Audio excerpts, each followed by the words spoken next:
Welcome to the MadTrio podcast. This week we have the California Pariah, Jonathan Charney, James, the Fat Man, Stevens. Hello. And the man who can be his own grandfather, Ryan Preston. Wasn't that a Tom Arnold bit? Yeah.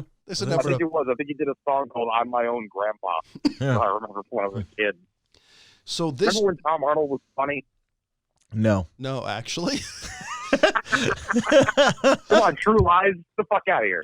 No, that was called good writing. There's a difference between being writing and being fun, acting and being funny. No, well, he did a lot of, he had some good sketch shit. He did that damn sports show where he was fucking great on. It's because everybody shit when on he was him the just whole show. parlaying his knowledge of sports.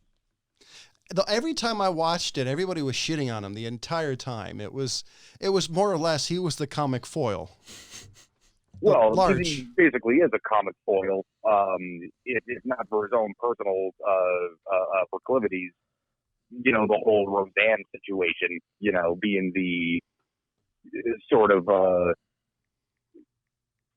house husband, so to speak, to the powerhouse that was Roseanne back in the 90s. He's the less funny Artie Lang of comedy. So I actually had to look this up because there was a funny movie that I remember him in, and the only really funny part of it with him in it is at the end. If you watch the credits, Tom Arnold and Anthony Anderson sit down and cradle to the grave and just have random conversations at the end of that movie. And that's like the only part where I've ever seen Tom Arnold where I'm laughing, because they're sitting there and what they start talking about is how they keep streak marks out of their underwear. And one of them was talking about dipping toilet paper in water and wiping his butt. The other one was talking about using baby wipes and all this crap. And it's just like some random conversation that they decided to throw at the end of the movie. And that was like the only part of that thing where I ever thought, like, actually, that was a pretty funny bit. But that's gross. That's just like the scene from Trains, Planes, and Automobiles. But, him saying, have you ever found Tom Arnold funny? That's about the only part of Tom Arnold's career that I actually found funny. And talk about a stink you can never get rid of. You're going to talk about Roseanne? No. Oh, okay. So here's the headline. This is the register.co.uk. Get the smell out of here. Gaming tournaments ban players who raise a literal stink. By the way, the register.co.uk usually has amazing headlines. They're usually pretty funny. Yu-Gi-Oh! Takes a brave stance on requesting basic hygiene for competitors. The latest edition of the tournament rules for the anime-based trading card game includes a new subsection addressing basic hygiene as part of the guidelines. You are expected to be clean when you enter the tournament. Neglecting to wash or put on clean clothes contributes to an unpleasant atmosphere at the event, as the tournament can be crowded and the day can be long. Persons who neglect self-care to the point that they are negatively impacting tournament may be asked to correct the issue in order to continue to the event. In other words, reek of ass, you shall not pass. Shit, fuck that, man. That's my version of psychological warfare. You know what I mean? That's like, I'm just sitting there and I'm like thinking, like, there has to be a lot of nasty ass people for it to need to have hygiene standards. I mean, so here's somebody's tweet. Konami has made it against the rules to be stinky at events. A judge can deem you too smelly to complete, and I think the Smash scene could use this as well.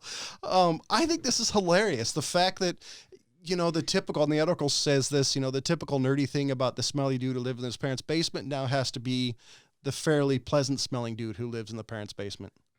On the other hand, if this is in France, from my experience, the French aren't known to be the greatest smelling people, so maybe they just need more perfume. Maybe it's going to smell like the perfume section at Macy's. You know who I would expect to have this type of standard? What? Poker tournaments. I've never been in a poker tournament. There's some dirty fucking people that play poker. There are some, I've watched some poker tournaments over the years, and when they do some of those outside tables, you look at some people and you're like, God damn, I'm glad I'm not sitting next to him. Oh, yeah. I played with some real fucking scumbags at the little casinos and whatnot. You're like, wow, man. So do you think the Mike the Mouth Mattisau was a really stinky guy? Is that the reason why everybody picks on him? He probably had Banaka so he didn't get his ass beat at the end of the tournaments, okay? Because, I mean, if he runs his mouth the way that he usually does, that place got a reek. You know, I mean. So I don't know if he plays anymore, but there was a high stakes game with him and Daniel Negreanu, and Daniel kicked his ass, bought him in just so he could kick his ass again. And it's hilarious because the whole time Daniel's talking crap and just absolutely just kicking Mike's ass. Yeah. A guy that always drove me nuts was the poker brat, Phil Hellmuth. Really? Yeah, that guy, every time he was crying, like, you called me with that? How could you call me with that? And it's like, it's called fucking poker, dude. Yeah, you're gonna lose. That's one of those dudes that I love to watch clips of. I'll come across just the mouth fucking compilation video or something like that. And usually it's the same 9 people that he's constantly pissed off at anyway. Yeah, but I couldn't imagine what it'd be like sitting there with him for 8-9 hours. Oh yeah, playing a game. The funniest thing is even the announcers would shit on him. And the one I'm thinking about, I guess the announcers were fairly close because this was like a made-for-TV thing. I don't think this was like the World Poker Tournament. This was like a CBS or ABC thing. And the whole time the announcers were just talking shit about him. It's like, I don't believe he did that. And then he would turn, oh yeah, let's see you do it. It's like, okay, we'll trade. And so at one point in time, the announcer actually traded positions with him. The announcer actually got up, went down to the table, sat down at the table to play, and the mouth got up to go sit and announce and call the plays and everything, and the guy started winning. Yeah, it was pretty bad. Where the fuck did that happen? That was on. I think it was the NBC Midnight Poker thing or whatever it was. And it was. Okay. Yeah, it was like 15 plus years ago. Oh yeah, it was when John and I still lived at the condo back in the day. But yeah. Oh, gotcha. Okay. Wow. Fuck. I'm surprised I don't remember that. That was back. Yeah, it was. That's what it was called. It was Poker After Dark. It was. I was gonna say it had NBC. To be Poker After Dark. Yeah. So you guys know what deep fakes are? Nope. So deep fakes are. So deep fakes scares the shit out of me. So for example, deep fakes, they can put like somebody else's face on another person's body. They can make you sound similar. So somebody did probably one of the coolest deep fakes ever. So basically, they took Nixon reading about the Apollo program, and so anybody who knows about the particular time, I don't have the dates on the top of my head. My apologies, but he had 2 speeches. If the Apollo program, if them landing on the moon failed. In the event of a moon disaster, and one when they exceeded, somebody actually made a deep fake where he's reading the disaster, his disaster speech, which it's really cool. I mean, you find, because this is something you read and you hear about, but actually seeing a deep fake of it is pretty amazing. All right, yeah, I'd never heard that term. Yeah, those things are a lot of the times. It's very indicative of the internet in general, because when used for good can be the greatest thing that ever existed. Because some of those things are fucking hilarious, but then you just see the evil potential in like I'm not going to be able to believe, my eyeballs in another 5 years, apparently. I gotcha. So I don't believe anything I generally see on the internet.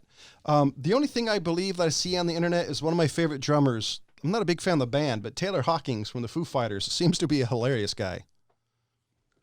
Like the whole Foo Fighters band, I've never quite gotten the music, but the whole band just seems hilariously entertaining. There's like maybe a couple of good songs by them. My problem is it's I just haven't had time to really get into their music. Like if I actually try to get into music, I actually try to sit down and just listen to it.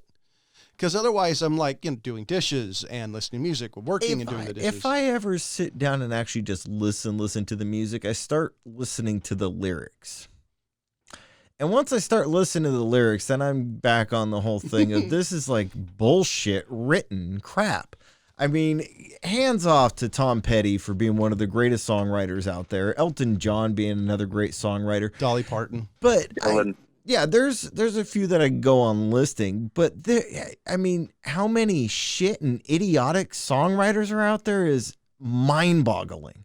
Usually for me, this is when what does it mean to be happy like a room without a roof. What does that mean, John? That would make me fucking pissed. Exactly.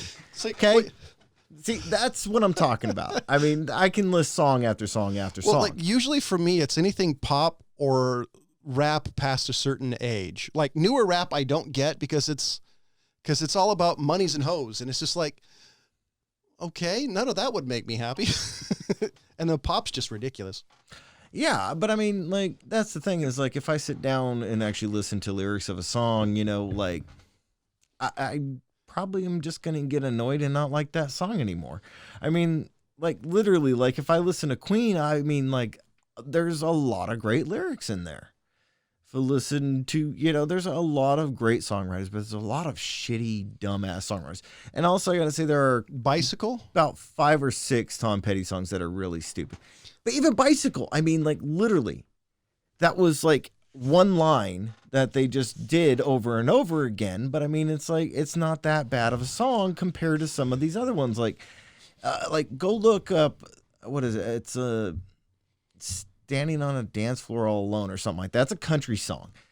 And it's literally about this guy like bitching and whining that some chick that he was going to dance with, her friends came and took off with her. I mean, dear God, the amount of whining that dude did, like, she needs to buy all of her friends drinks for saving her ass from him. To get back to Taylor Hawkins real quick, I've heard people describe him as a human metronome, which absolutely made me laugh when I heard it. Okay, you're gonna say that. I say like Natalie Imbruglia has a song about being naked, lying on the floor. Who? She was a hit for a hiccup in America. She's an Australian star. Okay. I think I know the song, though. I think I remember hearing something. I think she's like a rip-off of somebody else. Dido's song that Eminem made Stan out of is another one of those. It's like, yeah, okay. It's actually, there's a bunch of Kiss songs, but since I'm kind of a Kiss fan, and I think I could see. But you see what I'm saying, though. If you actually sit there and listen to the song, you're going to start analyzing the lyrics. Hold on. And I'm just saying that's a bad idea. I definitely get what you're saying. Yeah, I mean, you know, I tend to go more towards the folk rock kind of stuff if I'm just going to sit there and listen to lyrics. Yeah. You know, if I'm kind of sort of tuning out or vibing on something that I dug when I was younger, yeah, I'm a Kiss fan. You know what I mean? Like yeah. Shit, fucking rock and roll song I ever played on the drum. Like, I don't know, like one of my favorite songs.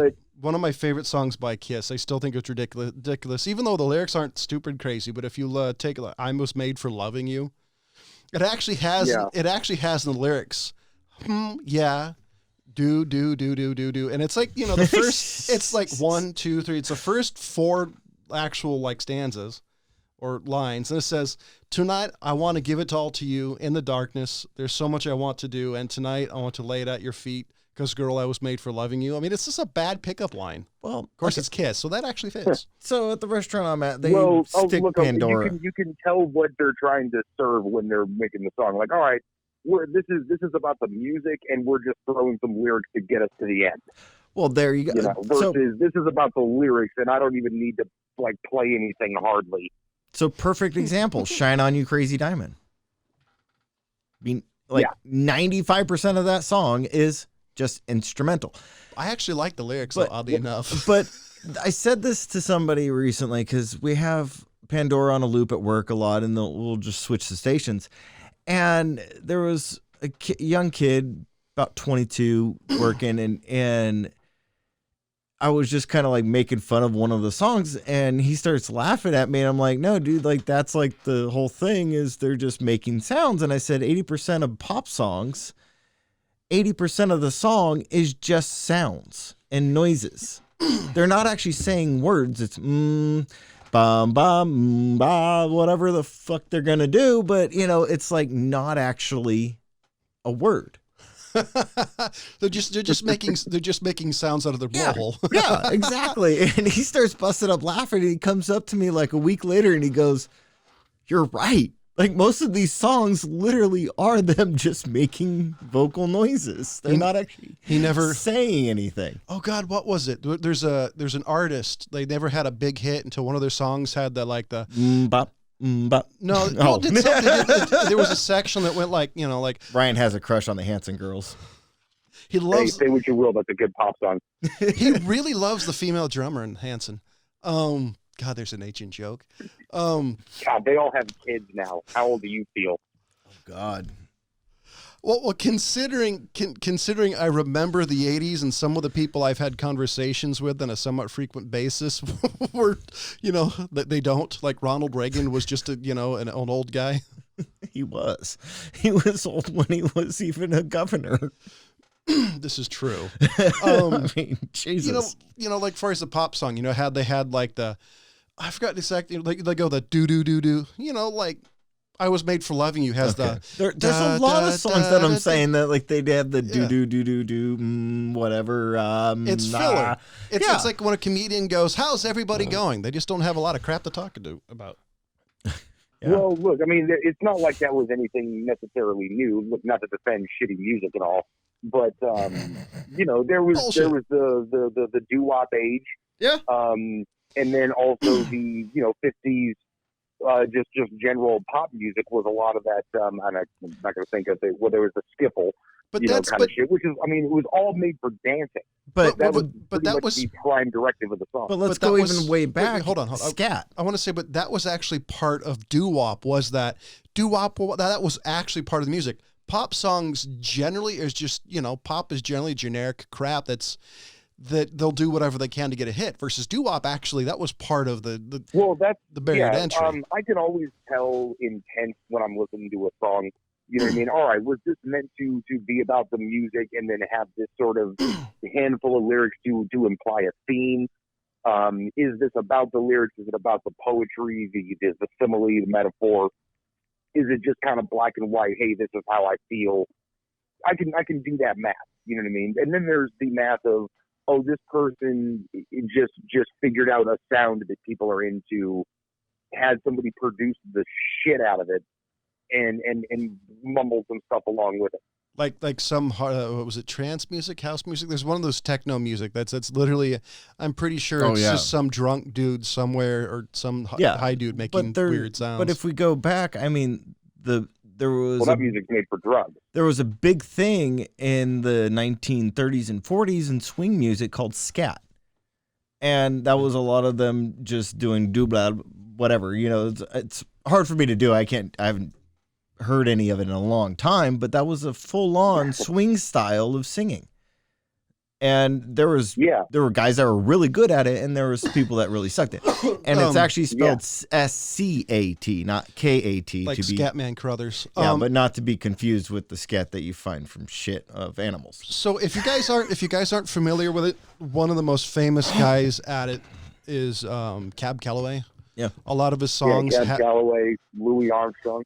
Yeah. I would say Cab, from what I've listened to, I'd say more Cab Calloway, because almost all the songs I've heard have something in there. But the difference between what I'm talking about, where they're just filling in a couple minutes of a song versus them intentionally doing it for 4 to 5 minutes. Well, it was basically the lack of an instrument and them using their voice to fill in, that sort of musical feeling, that jazz kind of a feeling, because that was all about the improvisation.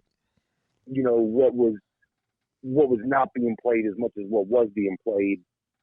I have to get into the fucking philosophy of jazz, but I liken that more to hip hop, in as much as, like you said, some was good, some was bad. Yeah. Some of it is just like older generations don't understand the appeal of even older hip hop, let alone the new shit that I don't even get anymore. Yeah. The aforementioned mumble rap, but really the idea that somebody is using their voice to pull off stuff that you can't do in a way that you're never going to be able to do it. It's impressive in the sort of magic trick of it all, but also the using your voice as the instrument part. Yeah. See, this is, I agree. Versus you talk, even mumble rap to some degree, it's not necessarily, I'm assuming some of it's not mass produced. It's the spirit of the moment. It's what it's kind of what the song calls for. It needed something to add to it. Now, where you're talking about scat, you're talking about some sort of vocal noise, versus pop, which is traditionally just baked over crap that in theory is going to make a lot of money because people buy pop. If you don't believe me, look, 90s, 80s, 60s, they're full of pop songs that were shit. Well, let's just throw that up here. So even if we go back to, let's say, the 50s, there's a lot of pop songs that are classics now that we still like. Like there's quite a few Beach Boys songs. There's even a few Elvis Presley songs that would be considered all of pop. the early Beatles. Were Beach Boys considered pop? Yeah. Fuck yeah. Well, I guess the only difference now is the fact back then pop, you still had to have some sort of ability to do it, because making a good pop song is still not easy. But versus nowadays, when you can auto tune, make random lyrics, making music to now, in my opinion, is it seems not to have the skill. Like if you take a look at the Beatles or Beach Boys, they had skill. Versus you take a look at some of these people, there's no real skill. There's a lot of people that would argue with you over whether or not the Beach Boys and the Beatles had actual instrumental skill. They could sing, and that's a whole can of worms, John. They could sing. Yeah, there plus was a they had lot the of ability fucking to. bands back in the day. Matter of fact, case in point, I exhibit a Sam the Sham and the fucking Pharaohs. Yes. Yeah. Sam the Sham Badass. was called Sam the Sham because he couldn't even fucking play the piano that he was pretending to play. Yeah. But it was in the name. Yeah. But the Beach Boys actually had the ability to vocal harmonize. Yeah, but I mean, even still, like you look at Little Red Riding Hood, that is a badass song. I mean, fuck yeah. Plus the Beatles. It's a song that we're attached to because we were from that era. We all three have to understand. There's like 50% of our conversation that's just old guy talking. Yeah, these kids today. We're doing a bit of these kids today shit. Well, no, I'd say yes and no. I mean, if you're going to talk about like the Beatles, they had like John Lennon, who I always thought was a piece of shit, but he was a fairly amazing musician. Versus today, I don't necessarily think it's as much about musicianship versus computers. Like for example, take the Foo Fighters. I watched a documentary of where they literally did everything on tape. So they actually had to practice. They had to play instead of doing what you do nowadays. You do 6 sessions or multiple, take the best bits out of everything, and you have some sort of conglomeration of music, which would never have been made before. Yeah. And that's one of the reasons why I like older music, because, you could tell the screw ups. Or if you see them in concert, you're not upset or the fact that, hey, they didn't play this right, because look at the Grateful Dead. They never played a single song the same way ever. No. Yeah. They I never think did. there's also a little bit here of making it look easier than it is. You know what I mean? There's an element of like, all right, we're a little bit older than who this music is made for, and there's always going to be the generation after that sort of, to borrow a phrase, bucks the system into a different style of music. Like, I'm not going to listen to this, and whatever the next new thing is will be my thing because I can't be a part of the other thing. And so it sort of evolves in this weird way sometimes. But there's also, I mean, again, like we couldn't do what they're doing. Yeah, you know what I'm saying? Like I've been playing drums forever, although I haven't practiced in quite some time. I'm not going to pick up in 6 months and be a studio musician, even for, something where it's just a very repetitive beat. I guarantee because it is harder than it looks. I bet you could be the girl from the White Stripes, at least according to all the drummers I know. Shit, you know what, bro? I couldn't. Hey, I'm joking. I'm joking mainly because everybody I know who's even remotely ever played drums says, "Oh, the chick from the White Stripes is bad," until you realize, hey, she's holding a beat. That's not that hard, easy. The thing I gotta say. Also, no. She, even if she's not holding the beat, even when she's off time, which she is, even in recordings, which it's intentional. You know what I mean? See, Mark Twain or Samuel Clemens, depending on if you want to be an asshole about it. Has one of my favorite quotes, and I'm going to butcher it, but something to the effect of, first understand all the rules, and then understand all of the facts, and then just throw it to make your leisure. Oh yeah, That's all I've always felt about music. Like, you understand all of the rules, and then fuck around with all of those rules. That's what the Beatles did back in the day. They knew music, and then they sat there and said, "How do we play with this formula?" But so I guess those are the guys that I respect, is ones who understood where music comes from. And not just like hearing something and saying, "Oh, I can do that on GarageBand." Yeah, I've talked to a lot of people, and the White Stripes will come on, and it's always Seven Nation Army. Nobody really knows anything else besides that, honestly. That's actually totally true. And, it comes on, and, there's people I'll see that are, weren't even born when the song came out, or even thought of when the song came out, and I'll throw at them, "That's pretty good for just two people, huh?" And they'll look at me and go, "What?" I said, "That's just Jack White and his sister." and they'll just get blown away by that. And I'm like, Jack White could actually play every instrument that he ever used in his songs, even the drums. And that's who taught his sister. Sure. I don't think that's actually his sister. Well, it's not his sister, it's his ex-wife. Whatever. Anyways, I just thought it was his sister. I do want to say something, though. As far as pop songs, it's really hard to make something that's catchy. Like Seven Nation Army, the dun, dun, dun, dun. To get anything that catchy that stays in your mind is not easy to do. No, and that's it's a great song. There's quite a few other ones that I like that he does. But, I was playing Seven Nation Army while I was warming up a sound system, and I just remember one of the sound guys throwing out, "Oh, it's just going to be low end and all this stuff." And I'm like, actually, this is actually a really good song. Not the best for, warming up a sound system just to test everything, but, it's just a fun song to throw on while I'm tweaking a few things. But, I'm like, honestly, for somebody who knows music as well as Jack White, I think it's a really well done song at the end of the day. Yeah. It's well, he is going for something real specific, and that thing that he's going for, he fucking nails it. Yeah. Honestly, the White Stripes, even Jack White, isn't necessarily my flavor, but the dude's super talented. I guess that's the only thing I'd say is about music, but it's always been the case, especially if you look like 80s hair metal. There's tons of really shitty bands. And I'd like to hope that the good musicians make it, and I think that that's historically been true.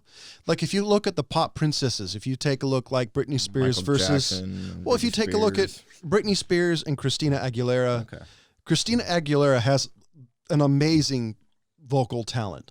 Britney Spears, she sounds the same in every record. So you look at one actually has a lot of hits, continues to make records. The other one doesn't, so I'd like to believe that eventually. Well, shit, back in the day, a lot of people consider like the 60s and the 70s sort of the heyday for just amazing music in general, because fuck, you had soul, the beginnings of R&B, the British invasion, the ballsy 3-chord rock, you know what I mean? Black Sabbath. Into punk rock. All of these things, the birth of heavy metal and hard rock. And how many of those things are one-hit wonders is fucking remarkable. Yeah. Yeah. People that just came on, they were famous for 5 fucking seconds, cause, how many of those people, somebody else wrote the song? How many people, John Lennon and Paul McCartney wrote a song and then just said, "Hey bro, here, have this song." And made some fucking band famous. David Bowie did the same thing. Charles Manson too. Would not be a fucking band without David Bowie. Who wouldn't? Mata Hoople. Nobody knows that fucking band. That's a terrible example. I was to say that's not what I'm familiar with. But you just had a great example. Look at David Bowie. Now I know he's not everybody's particular flavor, but the dude was super talented. He has multiple albums that are not only a cult hit, but anybody who's even remote fan will say, "Oh yeah, I like this one, then this one." And he has distinct styles. Do you know the song "All the Young Dudes"? I've probably heard it. I've heard most of his songs over the years. The title rings a bell. Anyway, that was the David Bowie song that he wrote it and gave to that band and made that song. Oh, it was the show or movie. Never mind. Forget about it. I was gonna say I've heard my sister's a big Bowie guy, girl, so I've heard a lot of his stuff, but I'm not really good with titles. Like it's one of those things I actually have to hear the song to see if I actually know it or not. To be honest. Yeah, well, he did actually a recording of it himself and released it, but years after it was sort of famous with Mata Hoople. Well, the thing I like about Bowie is, and it's the same thing I like about like Pink and Christina Aguilera and all these other people, is they have albums that are completely different from each other, conceptual. It's not. I'd say it's not easy to do because you risk your career. Like if you take a Pink, the best one I can understand is you take a look at her first commercial album, which was kind of rap-ish, R&B, and you take a look at her next one after that was Misunderstood. Is a completely set. Those two albums are 180 degrees different. Or if you take a look at, I think, Christina Aguilera's Dirty record, it's different from everything else she did up to that point. And that's pretty brave when you're changing your sound and everything that the audience you already made has liked, versus if you take Taylor Swift, who I'm not a big fan of, but that's just me. She's always had the same, she says she was country originally, but her music to me has never really changed that much. I mean, a lot of her big hits are she's talking shit about her boyfriends. But, versus somebody who just takes an album and just says, I'm just going to do my thing and see what comes up. I like that. But now you're bringing up Taylor Swift. And I'm pretty sure she did this on Home Alone. By the way, I don't know enough about Taylor Swift to say if she's talented or not. I'm assuming if she's been around this long, she's at least hell of a songwriter. I am curious how she would be song-wise versus, say, somebody like Dolly Parton, who's considered one of the greatest female songwriters in history. Yeah. Totally thought of somebody else, but I was thinking about, like the Miley Cyrus chick. That's who I got confused with Taylor Swift.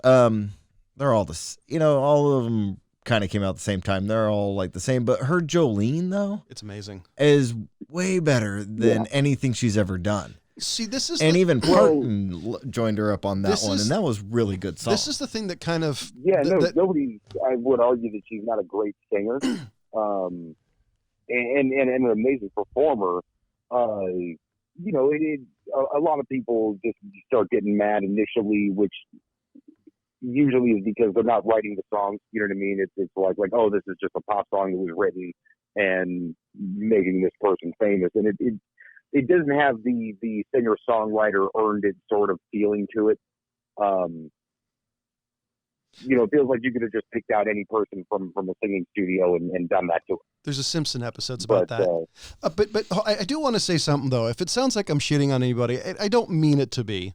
I mean, this is really kind of quibbling because I'm not going to crap on anybody for getting a payday. I mean, whether they're a pop princess who's basically just singing around, it's still not an easy gig. Don't get me wrong, but far as somebody who'd like to think he's at least somewhat creative, I'm more into people who either experiment, who can tell who obvious talent. Like Miley Cyrus, I'm not, she's way after me.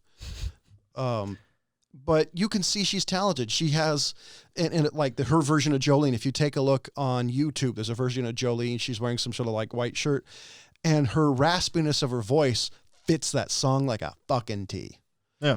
But they're one of the radio jockeys I remember, and I just really liked what he said about, and he was speaking about the Animals and their version of House of the Rising Sun. And he says, there are just some songs out there that somebody comes along and does it, and it becomes the definitive version of that song. And for me, that's the Animals, House of the Rising Sun. We talked about this a while back, but I gotta throw in Miley Cyrus's Jolene as well in there because I mean we were talking about that a few weeks ago, but that replaced the original for me. Yeah, but there's always somebody out there who can do it and do it well. I would say, far as the Jolene goes, I think what that is I think that's modern tastes changing versus, I think if you were into the style of country Dolly Parton sung, I think you would actually like it, even though I actually think Miley Cyrus's version is better, just because I like the way she performs it. Well, better. I like Jolene from Dolly Parton. I liked it, and then I heard Miley Cyrus's, and I'm like, that one is really amazing. I'll be honest. I think it's hands down better. Just because I'd rather listen to Whitney Houston. I Will Always Love You. Yeah. You know, Dolly Parton apparently didn't all the prompts in the world about Dolly Parton. You know, what do you know? According to what I read, Dolly Parton didn't let Elvis sing that song. I thought it was pretty. Who brought that up to me recently? Probably him. So hold on. I'm trying to find. So take a look. If you go to YouTube, type in Miley Cyrus, the Backyard Sessions, Jolene. That's the version that I really dig. Yeah. So, because we did the movie show for so long, I really wasn't into movies or even really had an interest in watching very many. But, the other day, I just kind of was like, I'm in just a shitty movie mood. So I watched the new Iron Sky. You seen that one, John? The second one? Yeah. No. All I know is we got a lot of shit on YouTube for that. For the Iron Sky? Yeah, because it was some of the comments were funny. It's like, come on. But so I watched that one, and then I was kind of scrolling around and watched a couple horror films. But, I was kind of like, don't really want to watch it. I even watched the new Abrams one about World War II, the Overlords. I think it's a Prime one. Okay, I was going to watch that. Yeah, so I watched that one. But what movie really took me by surprise, and I really enjoyed the shit out of this movie, and it was over 2 hours long? Please be The Irishman. No. You know what? We're going to come back to that. We are going to come back to that one. I was hoping just because I watched that. Because I figured if you I liked haven't it. seen it. Don't say anything. Oh, no, I'm coming back to that one, Ryan. Don't you worry. So Come back to it next week. I'll watch it in the meantime. So the one that took me by surprise, I'll give you a week, Ryan, was The Ballad of Buster Scruggs. I've seen a bunch of clips of it. It was hilarious from what I saw. I've had a buddy that's been begging me to fucking watch that. Dude, watch that damn movie. I almost texted you a couple days ago and told you to watch that one so we could talk about it today. That movie, that was a refreshing movie. I'm just going to throw that out there. Since Ryan hasn't seen it yet and he's been having somebody bug him, I'm going to hold back a little bit. So it's an actual full-length movie? Yeah. But it's 133 minutes. Wow. Yeah, it's just over 2 hours. There's six short films in it. Man, that was a really refreshing movie. That one actually made me want to start watching movies again. And both of you guys know that's not something that I say lightly. Yeah, I mean, for me personally, to want to watch movies at this point, I can't watch any drama movies anymore just because I look for fun movies, and this is one I've seen some clips of, and it made me laugh. There's a scene where he's in a bar. He's not allowed to bring in his guns. Somebody shows his guns, and so he kicks the table and shoots somebody. You're just ruining the movie for Ryan. Well, I don't care. So, well, that's only the first story. There's 6 different ones in there. But no, I actually really enjoyed that one. I kind of enjoy the fact that they have, different. Oh, now I know why you liked it. I forgot. It's a Coen Brothers. Okay. That's why. But, now, Ryan, do you know who? Do I love the Coen Brothers? Ryan, do you know who actually did this Irishman movie? Yes. Who directed it? Yeah. It's James's arch nemesis. With the fucking cast, I'm pretty sure that was Scorsese. Yeah. So just so you have a fair idea of what you're walking into. But he's dude, look, when he does fucking mob movies, I tend to listen. But he's a Scorsese fan. On the other hand, have spent the 20 years I've known you saying he couldn't direct his way out of a wet paper bag. Yeah, and then I just finally just said he's a shit hack. You know what? I was on the same fucking boat also, and then he did The Departed, and there's not a fucking thing wrong with that movie at all. Hold on. Time out. Can we skip the Departed conversation? Yeah, I'm backing away from the mic right now, John, if you haven't noticed. So I was going to say, before I was rudely interrupted, because I don't want to hear that conversation for 20th time. If you don't know the Coen brothers, they did stuff like Fargo, Oh Brother, We're Out There, No Country for Old Men. So you know who they are. If you're like, oh, I don't know who they are. Yeah, they've got do. one of the best batting averages of any director. Yeah. I did hear a rumor. I don't know how much is true. I did hear was that they might make a new Matrix set of movies with the Wachowskis. Okay. Well, they haven't. Well, they dropped out of limelight and haven't done any movies. I really like Speedway Racer. I like the first Matrix movies. Not a big fan of the second or third one personally, but I'm kind of excited to see them directing movies again.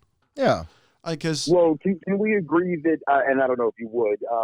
My position on the Matrix second and third is ahead of its time. Honestly, today's fucking CGI and those movies would have been amazing. My thing with the Matrix was, I think, and this is my personal opinion, it's the second and third one just seemed rushed too much to me. I thought conceptually it was solid. I just thought it was just they didn't have the technology to go where they wanted to go. I'll actually disagree. I think they were in the perfect moment of time. I think if they did it now, I don't think it would be as revolutionary as it was.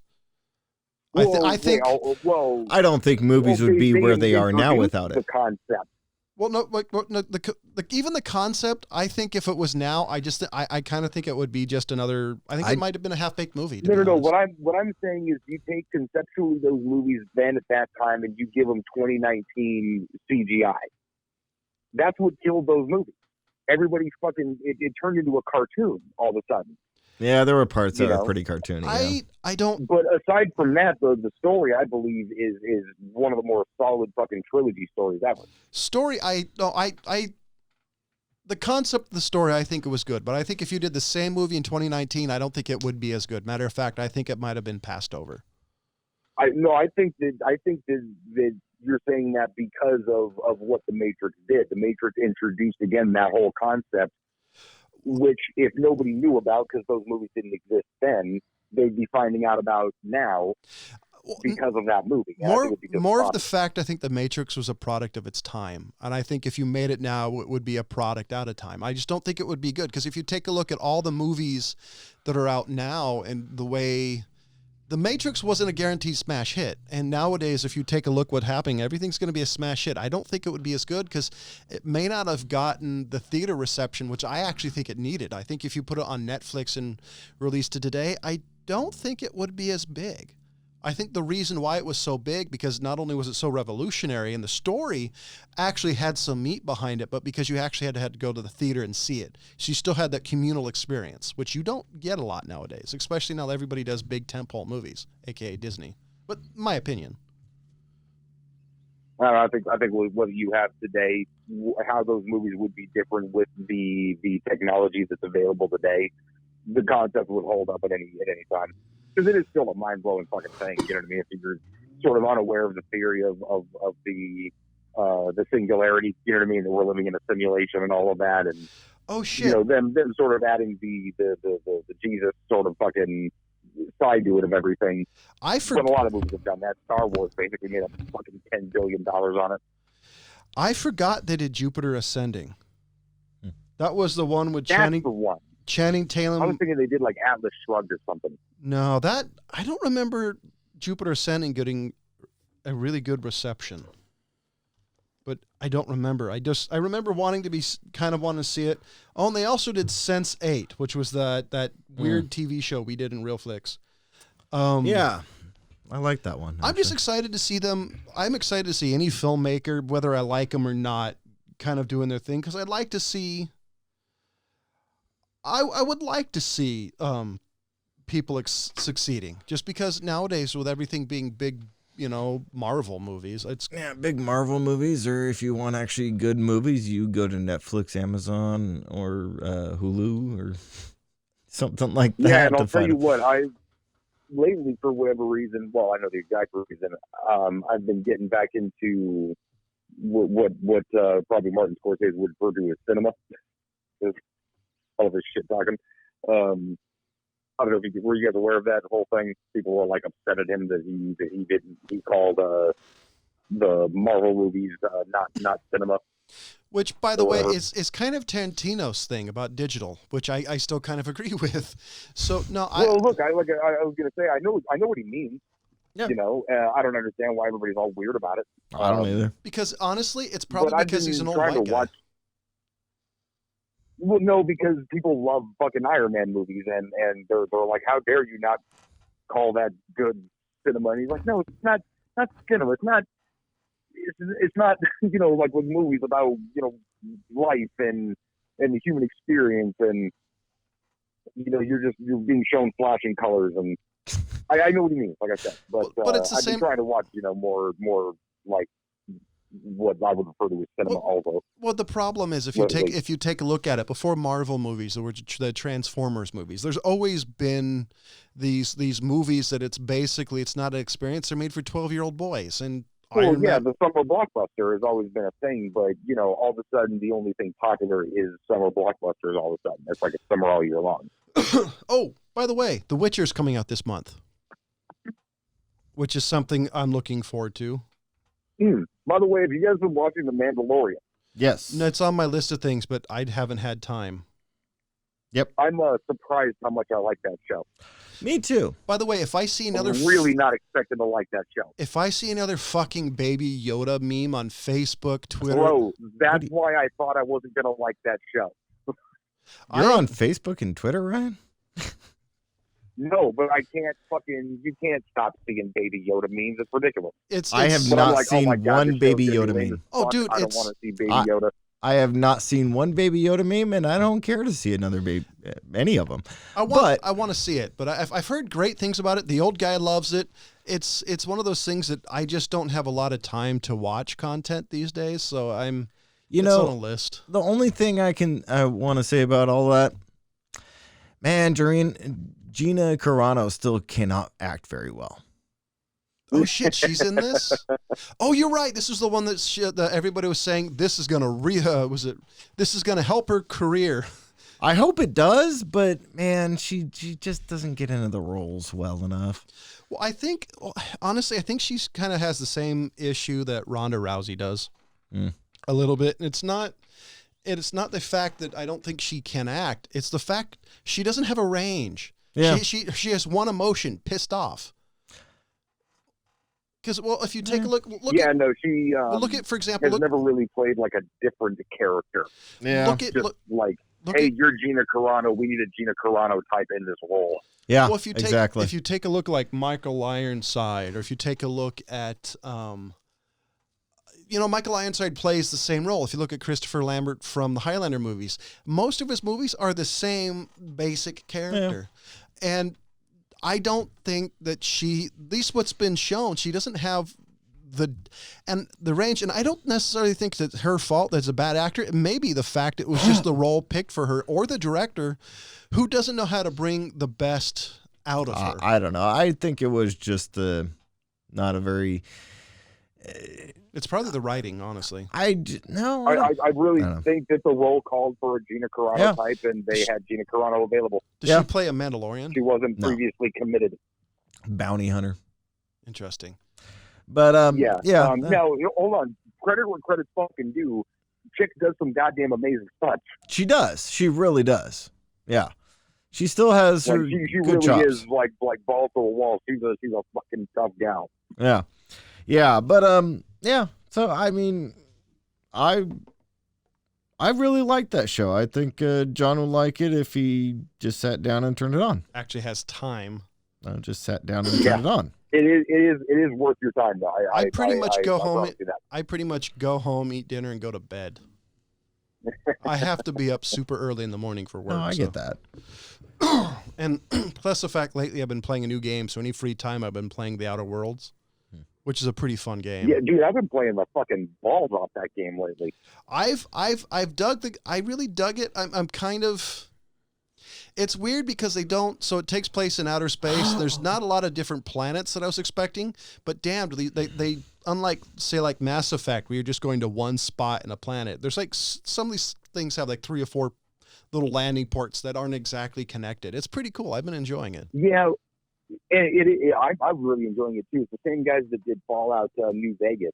Not Obsidian Lions, yeah. is released it. No, they're fun. So I nice totally to see dig. Obsidian fucking throwing games out. But yeah, really, really fucking fun game. There's enough to explore. I don't know if you ever played No Man's Sky No, or familiar with it at all. I know of It's it. a procedurally generated space exploration game where you can go to, I mean, literally, I think 100 million planets. Now they obviously vary in very slight ways. You know, probably like 200, 300 variations, and then any combination thereof. You know what I mean? Gets you to that exponential fucking number. But you can go to any place on these planets and to the front side or the back side or the top or the bottom, doesn't matter. It almost is too much. It's you get lost in the vastness of what's going on. So I almost like that there is a limited amount of space on each planet. Like I prefer that. Yeah, no, I mean, I like no, I mean, I agree. I mean, the only thing because this game's allegedly has only 40 hours of gameplay, which to me is kind of a bummer. Also, I'm on my second playthrough, but it's actually worth a second playthrough. that was my goal at some point. Also, Star Wars Jedi Fallen looks pretty fun. I don't know how. Yeah. Okay, so that one, I've got mixed feelings on that one. I really fucking enjoyed it. It was a fun game. It told an amazing story. I doubt there's any replayability. But no, not at all. Not at all. Like, I don't know if you have Game Pass. It'd be the perfect game to Game Pass. It's one of those. If it comes out on there, it would be one of those for me that if I'm in GameStop and it's there for $30, I'll do it. It wasn't going to be one I was going to buy just because it didn't. It has the feeling of a game I might enjoy, but not a lot of replayability. That's pretty much all. Yeah, I mean, they hit my single player fucking Star Wars fix, but it was very linear. You're being told a very specific story. There wasn't the variation possibility with like Knights of the Old Republic, stuff like that. Most Star Wars games, minus any of the both KOTORs, have zero replayability for me. I'll play it once and I'm like, okay, this is it. I'm not having fun. I can see. That's why I mean, I'm just if there's a new Star Wars game and it's not really a KOTOR, I don't really care. I actually want to. I have my KOTOR discs somewhere at home. I want to play the second one again. I've played them both within the last year. Yeah, I played the first one a few months ago, but yeah, I mean. Because I have almost every single game I've ever bought. Yeah. Almost. Yeah, I really like the can't remember the name of the segment other than KOTOR 2. Knights of the Old Republic 2. Yeah. That's pretty much. I thought it was like Sith Lords or something like that. Not that I remember. The Sith Lords. Yeah, okay. Anyways, everybody called it KOTOR 2. Yeah. Come on. But yeah, I mean, I love the shit out of that game. Yeah, and the whole combat thing being very fucking D&D, turn-based combat style, it doesn't fucking bother me a bit because that game is amazing. That's the thing. I always thought that it would bother the shit out of me, but it really doesn't. Nope. Now this one, the combat is obviously way more dynamic and meant to be so, but that's the fun part of the game.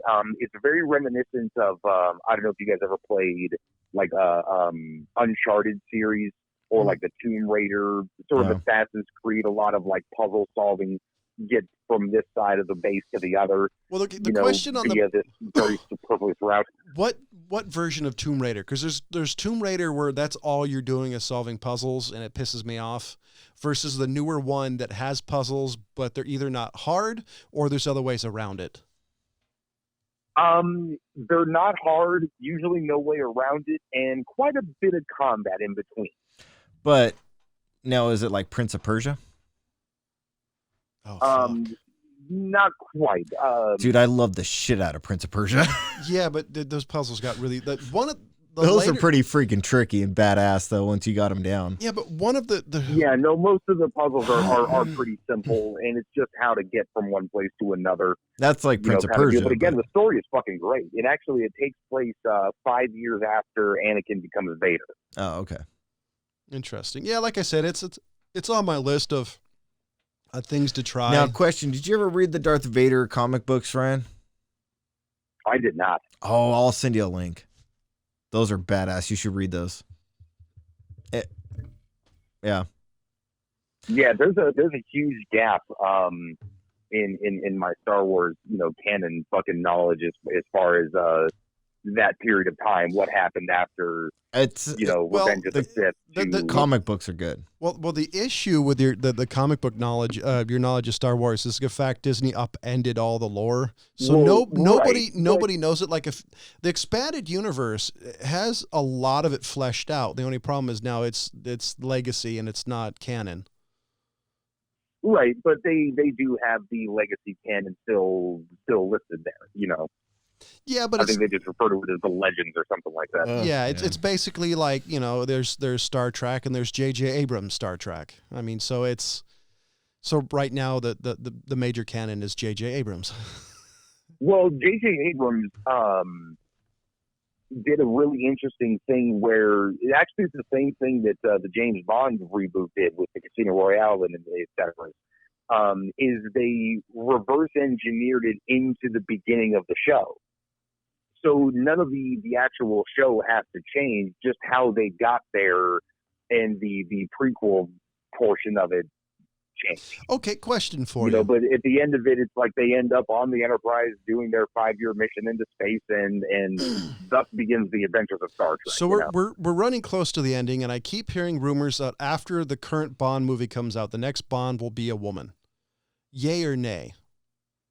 Man, they've been fucking pulling this shit for fucking ever. Is she going to be Jamie? An Jamie Bond. James Bond, or a woman James Bond. I'll believe when I see it. Here's my issue is I just don't think it'll be as good, because I think you're going to have to change the character completely unless she's a woman. Well, obviously you're going to have to change the name. Well, Jamie. Yeah, Jamie Bond. I don't think, honestly, I just don't think it's going to be, and I don't think it's going to be the same. I think it's going to completely change the character. It may do good, but long run, I don't think it's going to track well. Just because if you take a look at I mean, look, I'm generally fucking open to it. I mean, especially for James Bond. God damn, there's enough James Bond movies. I never thought I'd say that in my life, but yeah, if they went a completely different direction that I wasn't, a fan of or something like that, I've got like 35 fucking movies to watch. I at least think they should keep it male. But hey, I'll possibly give it a watch. I'm curious on why they don't turn it to a gay male. I mean, hey, that'd be interesting. Well, like I said, I like the original content, but close to the original story. So we'll see. I don't think it'll do as well as you don't have this, alcoholic, sexist guy versus, because you're going to have to change the character completely. So you're going to have her a strong female. She can be alcoholic and sexist. Yeah, I just don't. Here's the problem. Here's the issue: is the society, will it track well with the audiences? Do the audiences want to see a strong female character who's like James Bond, and she's going to come across bitchy? Is that going to do well versus they absolutely do. You know how well fucking stuff like Red Sparrow and Salt and Atomic Blonde, those things sold fucking great.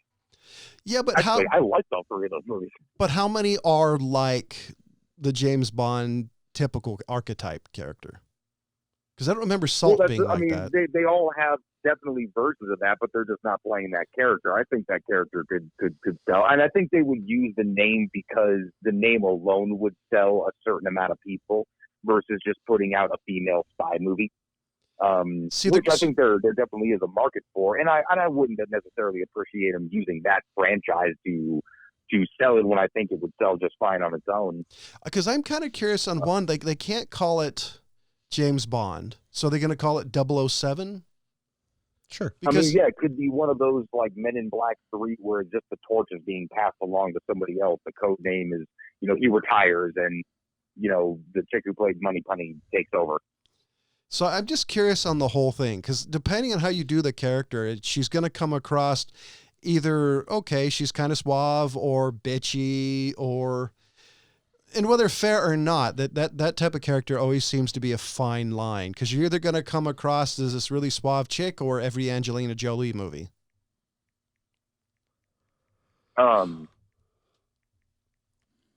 Like, No, I think there'd be a happy medium. Actually, now that I'm thinking about it, the chick who played Moneypenny in the remakes, the same chick that was the Valkyrie in the Thor and Avenger movies. Oh. She can definitely pull off that type of character.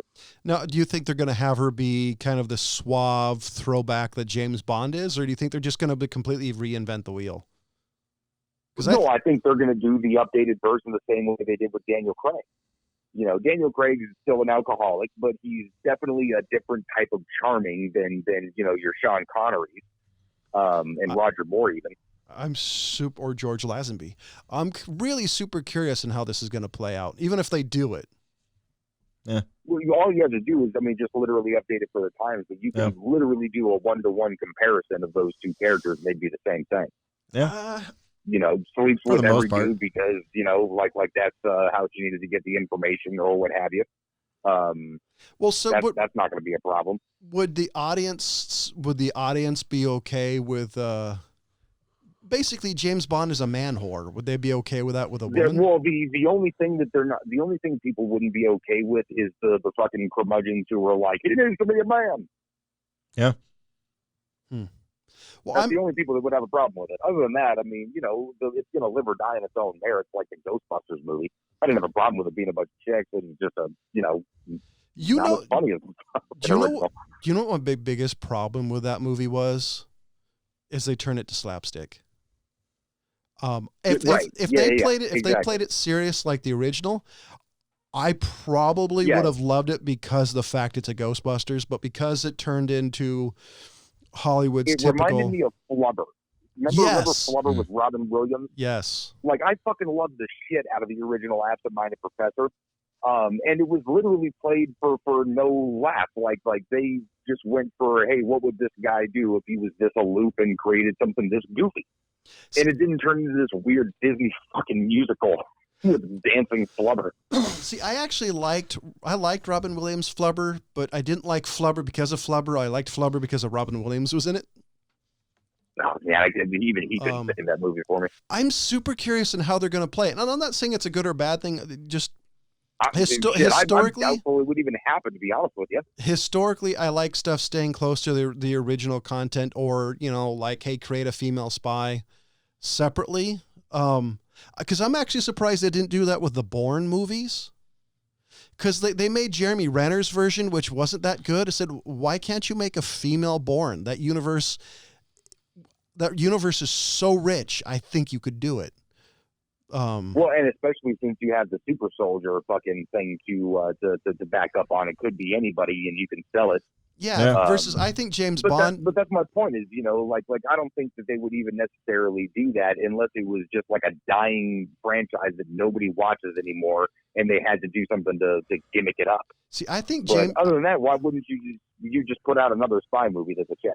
Yeah, because I think James Bond, I'll be honest, I think it's going to be a hard sell. It'll probably do well, especially considering this will be first time. It'll be a non-male if they do where it. We've been hearing this is going to be happening. It's been all over for a bit. It's been a hiccup, but it's been all over. Daniel Craig. All over. Like they were gonna have Idris Elba play. Well, it really James started. Bond, they said that for like 3 years. It really started with Daniel Craig saying he basically said the next Bond needs to be a girl. But so I'm just curious. Well, there starts all the speculation in the world, though. You know what I mean? How much is any studio really considering? Well, this is true, but my thought was, if it'll do well, it's not going to be on the first one. It's going to be if there's a sequel with her. Are they going to be the Roger Moore? Are they going to be the Daniel Craig? Or is she going to be the George Lazenby? Which, he was in one. Well, Bond. obviously there's that, but, to me, it would just be, do they continue any kind of continuity? Is it Daniel Craig passing it on to somebody else? Is there somebody in this new movie that's coming out that's going to be a setup for, I think, her? Because Moneypenny in I want to say it was Casino Royale, like shot a guy, and that's how she ended up behind a desk. See, personally, I think if they're going to do it, I think that would be the best way to do it, was have the ceremonial handoff. You could have Daniel Craig show up if they do sequels later on and do bits and pieces and use him as a gag if you want. or a gimmick. Yeah. I think Yeah, if it's either that or you rewrite the history, you know? yeah, and I think if you have a separate standalone movie without that, I think you're missing context. And the only reason I'm saying that is because that's an old character that's always been male. So I say if you have a female character, it's the first time you see an actual transition that's not standalone. Only way I think it'll work. And I think if they do that and they have her not be the stereotypical James Bond, but a woman who can stand on her own without being kind of a female James Bond, I think you're going to do it. The only thing, I don't think it's going to be what people look in for Bond movies. I think that's the only thing they're going to have issues with is they have, at least in my opinion, this is a guy who's an old Bond fan, is there's such a narrow band of what is James Bond. I think that's what they're going to be fighting. Too far, and it's not James Bond. Too far another way, and it's GoldenEye. I wouldn't want them to do it as a... I've seen these sorts of movies before where it becomes a, hey, fuck you, women can do this just as good, and we're going to make all the jokes to suggest that that's exactly what's going on here. You know, sort of a little too self-aware, you know, because they want to sort of throw the social justice warrior message to the forefront, as opposed to just letting it, like everybody remember, like, oh yeah, remember when Bond was a chick? Like, that was cool. Like, just do a Bond movie. Like, that's all I hope they do is just do a Bond movie and don't address it at all. Well, I mean, you know, and I wonder if it would even just be like a one-off. Like, hey, look, we still plan to continue the series with Craig or whoever the fuck else, but we're just going to do this one as a thing to see who likes it. Well, see, my main curiosity is how they do the personality of Bond. Because if you take a look at all the movies, the personality is pretty much very similar through all the people who have played them. Now, the curiosity is how do they transition that into a female lead is the question, because it's either going to be Pierce Brosnan, ridiculous over the top, it's like the super female James Bond, or it'll be Salt, Atomic Blonde, etc. And that's the part. I think it would be a lot more in line with the new Daniel Craig sort of style, where it just, you know, very subtly, you know, charming and seductive. You know, she can put that on. And then she can also put on the serious face when she needs to pull out the silence wall for PPK, which she fucking better have if this happens. Well, considering the PPK is a girl's gun. I mean, shit, fucking 380, right? I think. Actually, never mind. That was never mind. That was the Browning he originally had, not the PPK. Yeah, we'll see. I'm curious to see if they do it. Like I said, I still think, and we actually got to go because we're over time. I still think it's the key to this is not going to be the first movie because the first one will make money, guaranteed. The question is if they make a sequel. And I think that's going to be the telltale sign if it's good, or at least good enough to make another one with a female lead. Because I think the telltale sign if it's good or not is if it's good. Come on, we've both seen movies that didn't deserve a sequel and they got sequels. That's my point. You know what I mean? If they have a sequel, I'm not necessarily, you know, calling that as proof that it was a good movie. If it's good, it's good. But I'll definitely watch it if it's a thing. I think for this one, it's definitely going to be, because I think what it's going to be is it's going to be, it's like a beer, you know, like if you have it and you first like it and after a while the taste kind of just doesn't really suit you. I think this movie is going to be that way. It's going to be something that people are going to have to taste for a while and see if it ages well or if it fits well. I mean, the Uprun battle is... It's more like sometimes you go into a bar and somebody hands you a piss water beer and you drink it and you're like, fuck, that beer sucked. And you tell the bartender, like, hey, man, like I'm thirsty and I'm in the middle of a desert and there's nothing for 1,000 miles. Do you have anything else to drink? He's like, no, but I have this other beer that's the same as the last one. So I don't... And you drink it because there's nothing else. We'll see. I mean, we'll see what happens. I'm curious to see if they do it. Everything has to be a fucking franchise, whether it's good or not. You know what I mean? It's ridiculous. I kind of miss standalone movies to some degree. Right? You can be both, buddy. But hey, you know, I'm a different cat these days. You know, I enjoy goofy movies that, you know, I still like the unintentional comedies. Take a look at all the 80s action movies that are all fucking hilarious, whether they're meant to be or not. So, any final words? James? You got to have something to say. Gotta have an opinion. Apparently he doesn't have an opinion. So, Ryan, any final words? Negative. So, as always, thank you for listening. Goodbye.